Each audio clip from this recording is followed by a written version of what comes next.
ಹಲವಾರು ಕಾಯಿಲೆಗಳಿಗೆ ದಿವ್ಯ ಔಷಧ ಅಂತ ಹೇಳಿದ್ರೂ ತಪ್ಪಾಗಲಿಕ್ಕಿಲ್ಲ. ಔಷಧಿಯುಕ್ತವಾದ ಗಿಡದ ಬಗ್ಗೆ ಇವತ್ತೊಂದು ಮಾಹಿತಿ ಕೊಡ್ತಾ ಇದ್ದೇನೆ. ನಮಸ್ಕಾರ ನನ್ನೆಲ್ಲ ಪ್ರೀತಿಯ ಹಿತೈಷಿ ಬಂಧುಗಳಿಗೆ, ಹೇಗಿದ್ದೀರಾ ನೀವೆಲ್ಲರೂ? ಈ ಹೂವಿನ ಹೆಸರು ನಿತ್ಯ ಪುಷ್ಪ ಅಂತಲೂ ಕರೀತಾರೆ, ಸದಾ ಪುಷ್ಪ ಅಂತಲೂ ಕರೀತಾರೆ, ಕಾಸಿ ಕಣಗಲೆ ಅಂತಲೂ ಕರೀತಾರೆ.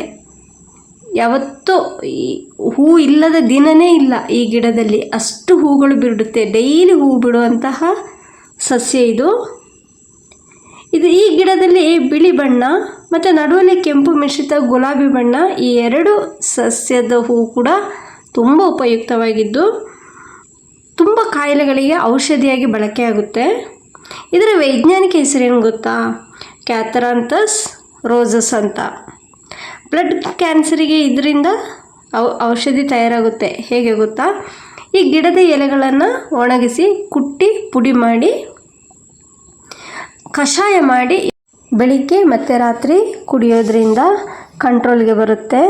ಅಲ್ಲದೆ ರಕ್ತ ಶುದ್ಧಿಗೆ ಮತ್ತು ರೋಗ ನಿರೋಧಕ ಶಕ್ತಿ ಹೆಚ್ಚಿಸಲಿಕ್ಕೆ ತುಂಬ ಉಪಯುಕ್ತವಾದ ಕಷಾಯ ಇದು. ಶುಗರ್ ಇದ್ದವರು ಕೂಡ ಪ್ರತಿದಿನ ಕುಡಿಯೋದ್ರಿಂದ ಕಂಟ್ರೋಲ್ಗೆ ಬರುತ್ತೆ. BP, ಕ್ಯಾನ್ಸರ್, ಆಮೇಲೆ ಇನ್ನಿತರ ಚರ್ಮದ ಸಮಸ್ಯೆ ಕೂಡ ದೂರ ಆಗುತ್ತೆ. ನಿತ್ಯ ಪುಷ್ಪದ ಎಲೆಯನ್ನು, ಆಮೇಲೆ ಕಹಿಬೇವು ಎಲೆ ಮತ್ತು ಅರಿಶಿಣವನ್ನು ಸಮ ಪ್ರಮಾಣದಲ್ಲಿ ಅರೆದು ಮೊಡವೆ ಮೇಲೆ ಹಾಗೆ ಗಾಯದ ಮೇಲೆ ತುರಿಕೆ ಮೇಲೆ ಹಚ್ಚೋದ್ರಿಂದ ಬೇಗನೆ ಗುಣವಾಗುತ್ತೆ. ಅಲ್ಲದೆ ಬಾಯಿಯ ಆರೋಗ್ಯ ಅಂದರೆ ಗಂಟಲು ಕೆರೆತ, ಬಾಯಿ ಹುಣ್ಣು, ಒಸಡುಗಳಲ್ಲಿನ ರಕ್ತಸ್ರಾವ ಕೆಲವರಿಗೆ ಇರುತ್ತೆ, ಅದು ಕೂಡ ಈ ಕಷಾಯ ಸೇವನೆಯಿಂದ ಕಂಟ್ರೋಲಿಗೆ ಬಂದು ಉತ್ತಮ ಪರಿಹಾರವನ್ನು ಕೊಡುತ್ತದೆ. ಗರ್ಭಿಣಿ ಬಾಣಂತಿಯರು ಮಾತ್ರ ಈ ಗಿಡದ ಯಾವುದೇ ರೀತಿಯ ಔಷಧಿಯನ್ನು ಸೇವಿಸಬಾರದು, ಇದು ಮುನ್ನೆಚ್ಚರಿಕೆ. ಈ ನಿತ್ಯ ಪುಷ್ಪವು ಹೆಚ್ಚಿನ ಔಷಧಿ ಗುಣ ಹೊಂದಿರುವ ಕಾರಣ ಇದನ್ನು ಸೇವಿಸುವ ಮೊದಲು ಆಯುರ್ವೇದ ವೈದ್ಯರ ಸಲಹೆ ಪಡೆಯೋದು ಮಾತ್ರ ಒಳ್ಳೆಯದಾಯ್ತಾ.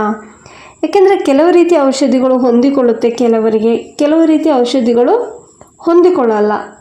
ಆವಾಗ ರಿಯಾಕ್ಷನ್ ಆಗಿ ಇನ್ನೊಂದು ಸಮಸ್ಯೆಗೆ ಕಾರಣವಾಗಬಹುದು. ನಾವು ಯಾವುದೇ ಔಷಧಿ ತಗೊಂಡ್ರೂ ಕೂಡ ಲಿಮಿಟೆಡ್ ಮೀರಿ ಸೇವಿಸಬಾರ್ದು, ರಿಯಾಕ್ಷನ್ ಆಗೋ ಸಾಧ್ಯತೆ ಜಾಸ್ತಿ.